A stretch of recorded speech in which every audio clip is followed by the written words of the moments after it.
مباريات العودة من دوري أبطال أوروبا لدور ال16 من هذا الموسم. عنا حكي شوي وتفاصيل كتيرة عن هاي المباريات.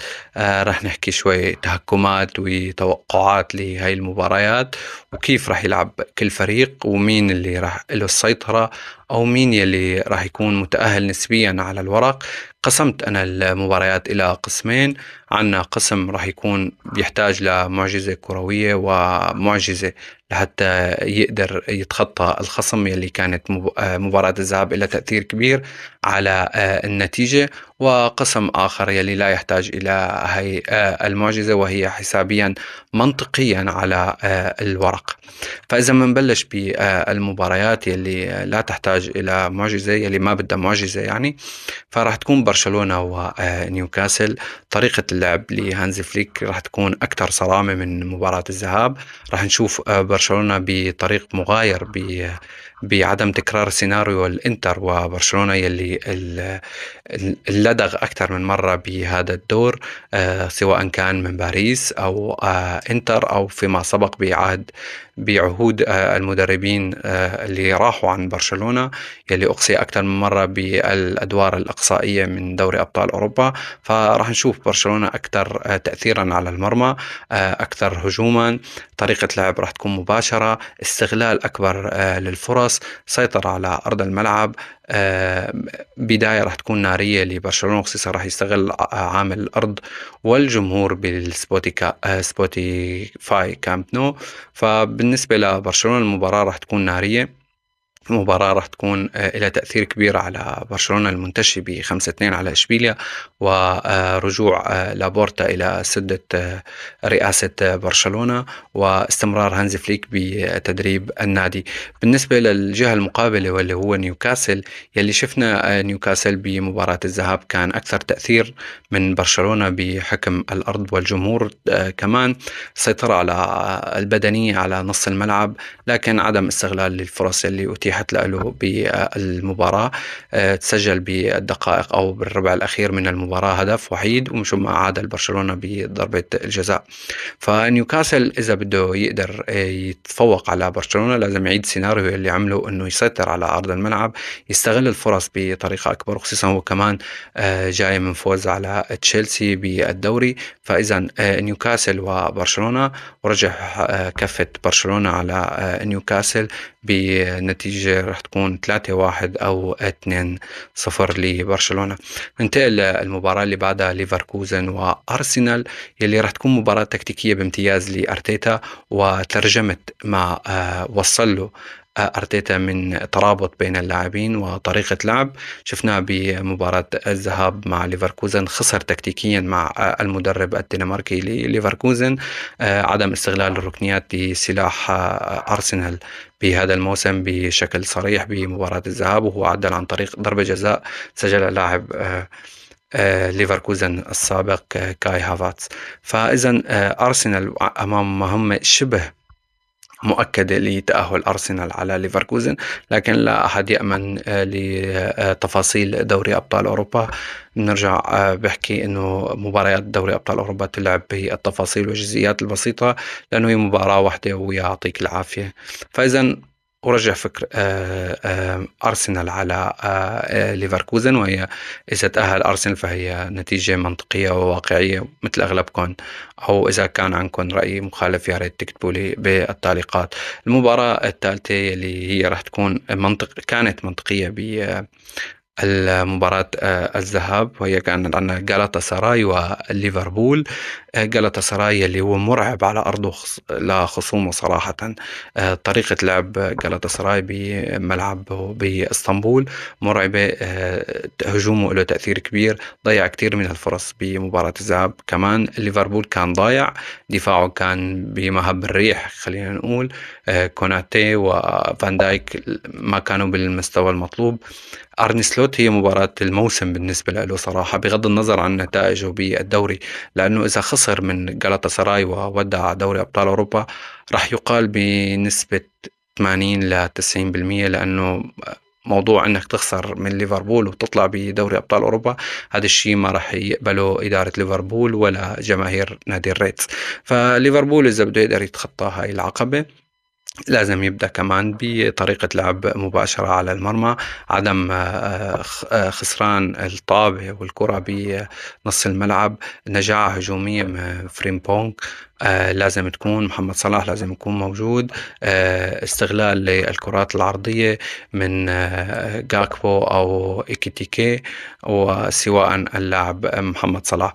فإذا ليفربول الورق يعني والنتائج المنطقية يقول هي سهلة نسبيا لليفربول بحكم فارق الإمكانيات وفارق القدرات، بحكم ليفربول صارف حوالي نص مليار يورو على اللاعبين ولحد الآن ما بين شيء على أرضية الملعب. أما جالاتا سراي فشفنا كتير جالاتا سراي بيضيع ببرات أرضه، بيضيع بالمباريات يلي بتكون خارج أرضه أو خارج الديار. فجالاتا سراي ممكن يكون هذا له تأثير كبير سلبي على المباراة، خصوصا شفناها مع اليوفي بالدور الماضي بدوري أبطال أوروبا. فجالاتا سراي لازم يآمن بإمكانياته ويآمن بالشيء اللي وصله لحد الآن. فهي لعبة ثقة لجماهير جالاتا سراي، لعبة ثقة وإيمان بالإمكانيات الموجودة عنده. وأنا بتوقع أنه جالاتا سراي يقدر يقصي ليفربول من هاي البطولة. اتجه للمباراة اللي بعدها وهي لشبونة وبودو جليمت، النادي النرويجي اللي بالنسبة لي هو راح يكون الحصان الأسود بهاي البطولة. ما راح نحكي كتير عن هاي المباراة لأنه معطياتها واضحة. بتوقع لشبونة ما راح يقدر يتفوق على بودو جليمت يلي عم يعيش أفضل أحواله بتاريخ النادي بهاي اللحظات، وما راح يفرط بهذا الحلم يلي وصل له، يمكن ما راح ينعاد مرة تانية بالنسبة له تاريخ هذا النادي أو سلسلة انتصاراته. فأتوقع أنه بودو جليمت يقصي لشبونة من هاي البطولة. نتجه للمباريات يلي بتحتاج إلى معجزة كروية. فعنا مباريات القمة اللي راح تكون اليوم إن شاء الله، فهي أرسنال مانشستر سيتي وريال مدريد. المباراة يلي راح تلعب بفوارق بسيطة ووقت، الوقت هو الشيء يلي راح يخدم جوارديولا بهاي المباراة.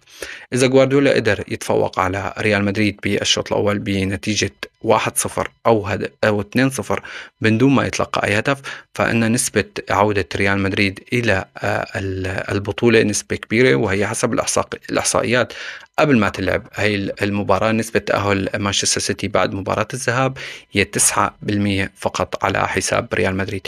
نسبة ضئيلة، ولكن مانشستر سيتي يحتاج إلى أنه يآمن بالشيء اللي موجود عنده.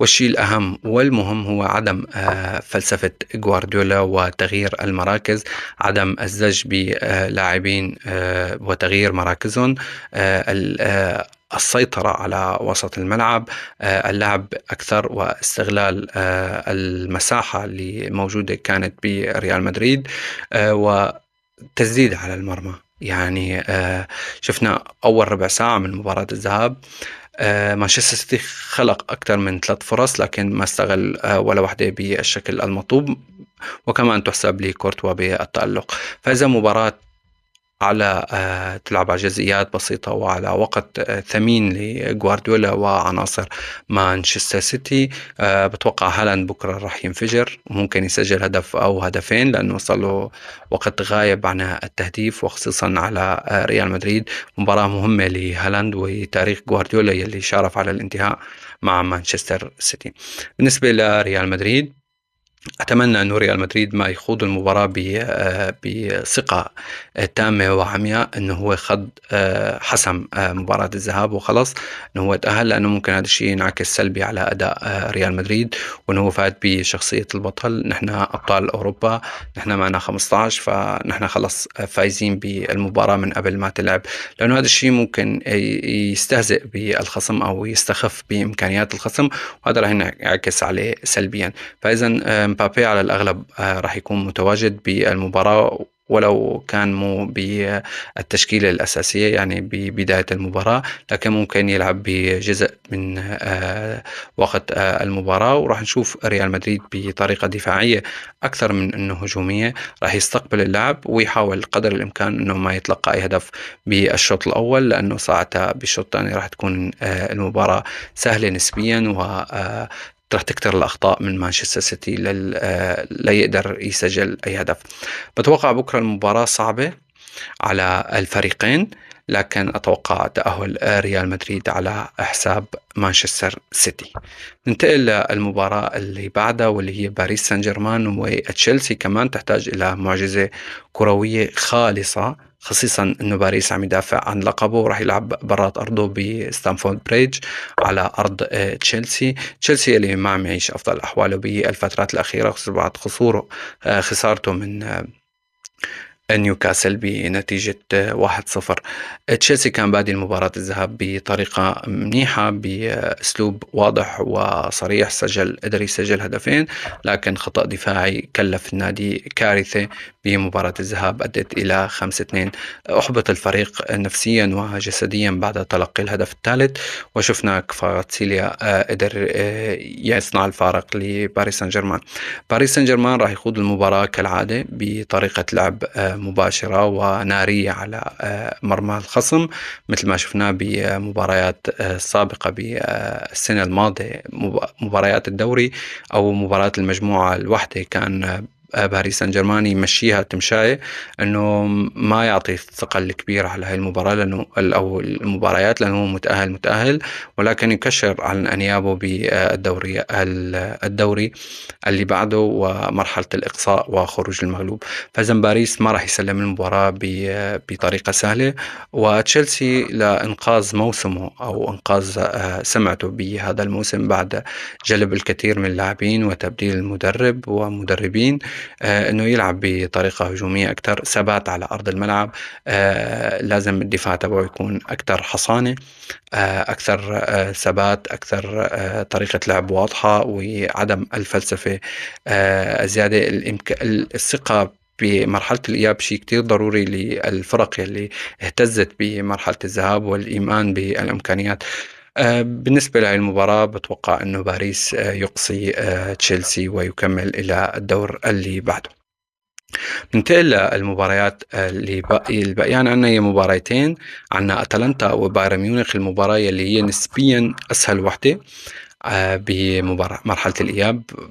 بايرن ميونخ خلص المباراة بمرحلة الذهاب 6-1، نتيجة كبيرة، خصوصا خارج أرضه، ولا راح يلعب على أرضه. لكن عنده فارق بسيط أنه ما عنده ولا حارس جاهز ليلعب بهاي المباراة. يمكن يستعين بالفريق الرديف لبايرن ميونخ لجلب حارس ليمشي هاي المباراة. لكن أتلانتا فريق يحترم هذا الموسم، بعد ما عمل ريمونتادا على دورتموند وقدر يقصيه، ممكن يعيد الكرة، لكن هذا الشيء شبه مستحيل، لأنه أعتقد أنه 2 أو 1% هي نسبة تأهل أتلانتا على حساب بايرن ميونخ. العملاق البافاري أقوى هجوم بأوروبا حاليا، ممكن يكرر سيناريو نتيجة كبيرة، أو كومباني يكون مريح اللاعبين ولا يضغط عليهم انه يعملوا نتيجة كبيرة على أتلانتا ممكن يتعادل او يفوز بنتيجة صغيرة على بايرن ميونخ لحفظ ماء الوجه، او لتراضي يعني يرضي جماهيره بهاي المباراة. والمباراة الأخيرة هي أتلتيكو مدريد وتوتنهام، يلي حسب الإحصائيات ما شفت بعد ما دورت على الإنترنت، هي نسبة التأهل أتلانتا على توتنهام هي 3% فقط. نتيجة لسه صعبة كتير، خصوصا أنه أتلانتا يعيش أسوأ موسمه من فترات، يعني من سنين، بعد تبديل المدرب، بعد جلب أكثر من لاعب لتوتنهام، لكن هذا الشيء ما بين على أرض الملعب. إمكانيات توتنهام عالية، اللاعبين اللي موجودين عنده الكواليتي تبعهم عالية، لكن ما عم نشوف هذا الشيء عم يترجم على أرض الملعب. المباراة الذهاب هو خسر حاله صراحة بأخطاء دفاعية خطأ الحارس يلي كلفه هاي النتيجة الكبيرة اللي هي 5-2. لكن توتنهام هي مباراة الموسم بالنسبة له كمان. توتنهام لازم يعمل شيء على أرض الملعب بملعب توتنهام، على القليل أنه يخرج من هاي المباراة بانتصار، ولو أنه هذا الانتصار رح يربحه ماديا شيء قليل لحفظ ماء الوجه وضمن المشاركات الأوروبية، لأنه هو 100% السنة القادمة لن يشارك إذا ما هبط للتشامبيونشيب بالدوري الإنجليزي. إذا هي عفوا ما حكينا عن أتلتيكو مدريد. أتلتيكو مدريد هذا الموسم يعيش فترات جيدة، يعني بعد الفوز على برشلونة، إقصائه من الكأس، الفوز على راي فايكانو بالمباراة الأخيرة بالدوري، فوز على توتنهام بنتيجة عريضة 5-2. فريق يعيش موسم جيد، لكن مو هالفريق يلي مؤثر بدوري أبطال أوروبا إلى حد الآن. توتنهام مع الاحترام لتوتنهام ولجماهير توتنهام، لكن أتلتيكو مدريد لهلا ما اصطدم بفريق كبير يوازي إمكانياته أو يتفوق على إمكانياته لنشوف، سواء عم أحكي بدوري الأبطال وليس بالليغا. فإذا توتنهام أو أتلتيكو مدريد إذا يريد إنه إذا بده سيميوني يتفوق عن بهاي المباراة لازم يمشي اللعب، لا يلعب دفاع، لأنه إذا لعب دفاع ممكن يتلقى أهداف، لأنه توتنهام عم يلعب مباراة العمر بالنسبة له، ممكن يتلقى هدف أو هدفين وينهار دفاع أتلتيكو مدريد. فأتلتيكو مدريد مثل ما سجل أهداف كتيرة كمان دفاعه بيتلقى أهداف كتيرة. شفناه بالدوري عنده سلسلة نتائج مو منيحة، يعني تلقى أكثر من 3 أهداف بمباراة واحدة، فممكن ينعاد هذا السيناريو بدوري أبطال أوروبا. فإذا هي التوقعات لأتلتيكو مدريد وتوتنهام والمباريات كافة. يا ريت تكتبوا لي بالتعليقات عن توقعاتكم للمباريات، وهل بتوافقون الرأي أو لا. لا تنسوني من الدعم واللايك والاشتراك، وأراكم إن شاء الله بالمباريات القادمة مانشستر سيتي وريال مدريد، ونحكي شوي كمان عن دوري أبطال أوروبا والمباريات يلي راح تلعب. والسلام عليكم.